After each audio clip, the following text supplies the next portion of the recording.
Good evening, everyone. Today I want to talk about transformations. I was asking one of my caseworkers. I handed her my ID and I was like, "Do this look like me?" And she was like, "No, this doesn't." And I knew she wasn't lying because I told myself that doesn't look like me. And I had to sit down and tell her that it depends on your situations. It depends on your environment. That will reflect truly who you are and what you look like and what you stand for.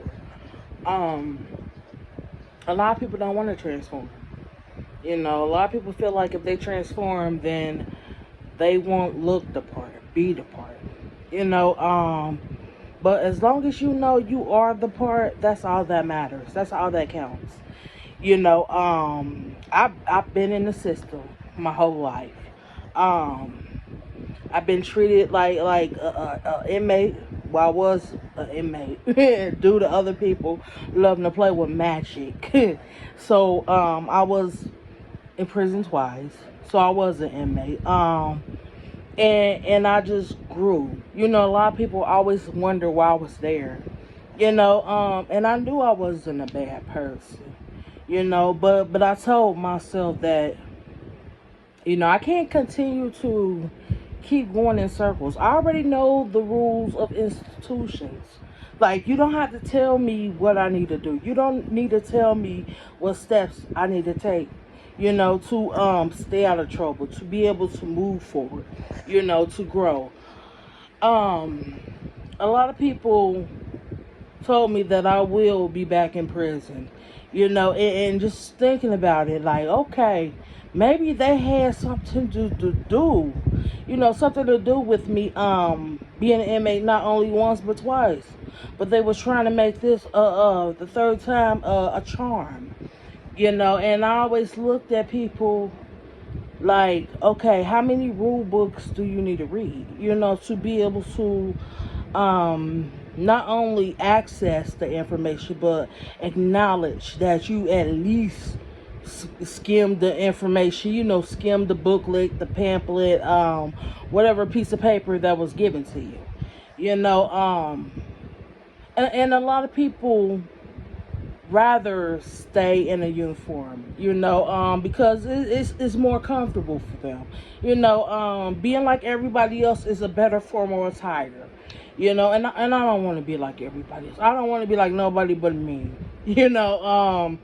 Because I know that I am a great candidate for being a leader, in a leadership position. I don't base nothing off of bias, race, religion, creed, whether you're rich, whether you're middle class, whether you're poor, whether you're on drugs, whether you're homeless, whether you in a mental institution, whether you in jail. No matter the departments, it's not going to make me view people in the same light, in the same form.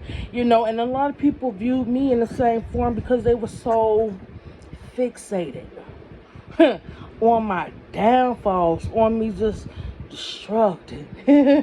Like, thank you. Because transforming for me is growth. I love butterflies. But as a child, they were always trying to scare me with just beautiful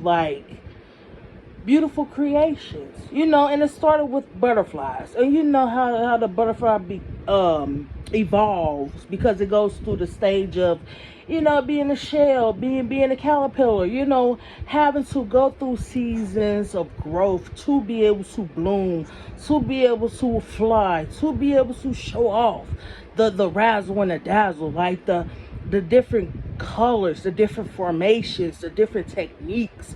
And a lot of people don't want to have their own techniques, their own gifts. That's what you have to embrace.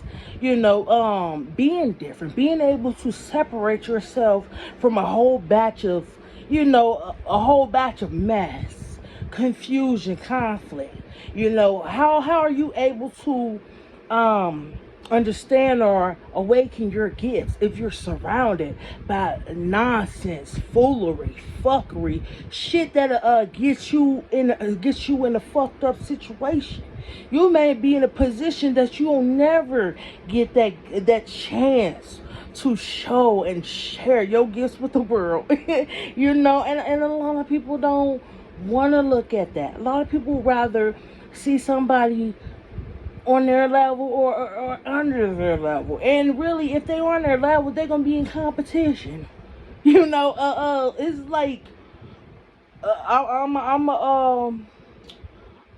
a pawn on the chessboard.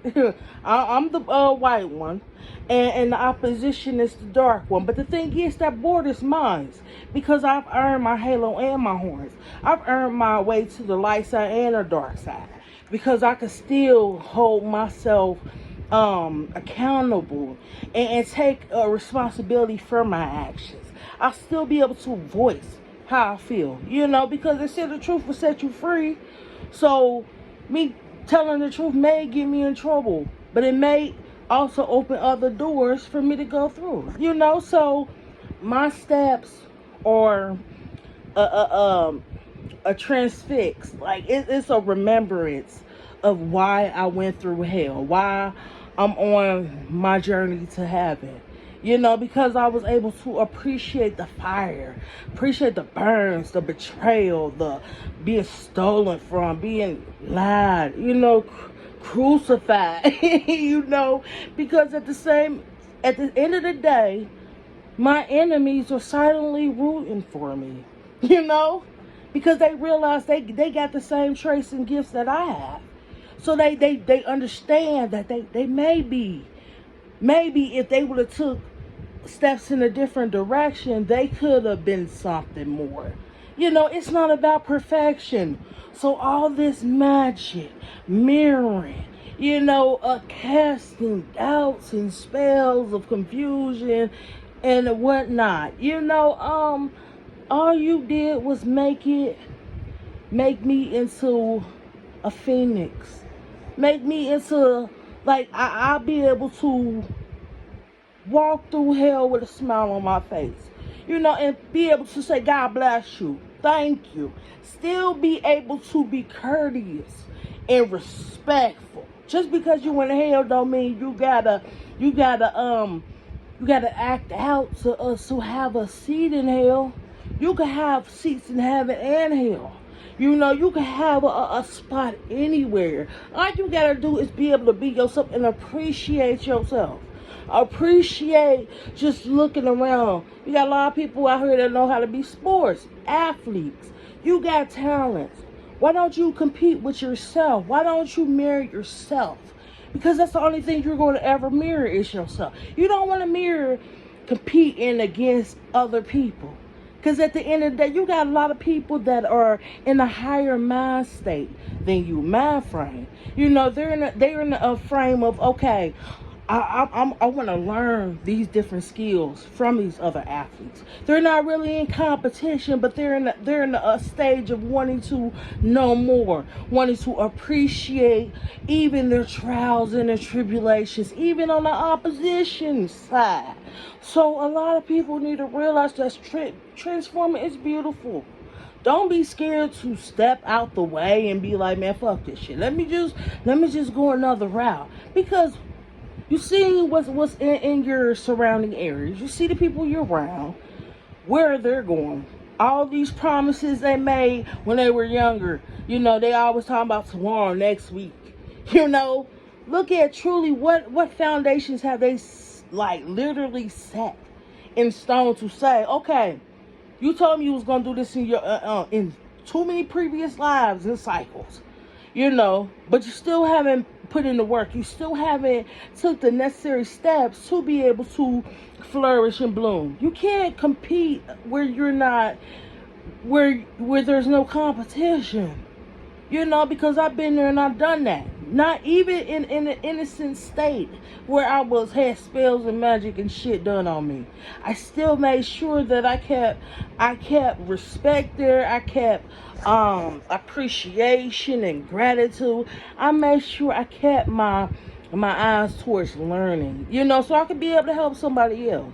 Nobody wants nobody to be in a circumstance to where they can't control. Now a lot of people dealing with karma, boo-hooing, hoo-hooing. Everybody wants some sympathy now, but you had the book right in front of you. I am the book. You had it. You could have took lessons. I wasn't trying to act like I was better than nobody. Because at the end of the day, I know who I'm gonna answer to, and it's not you. That's why I'm able to be in hermit mode and sit by myself and appreciate my time with me. Because I know what peace of mind look like. I don't have to go in a relationship and be like going back and forth. I know what I will deal with and what I won't deal with. I know tools I can bring to the table to help people. I don't care about your money because I passed my test in life, which means I'm going to be fulfilled. But I'm still wanting to learn and wanting to appreciate, and my goal is to help the world. So I'm still not steering away or veering away from the direction I had already set. So transformation is beautiful. Just accept it. Thank you.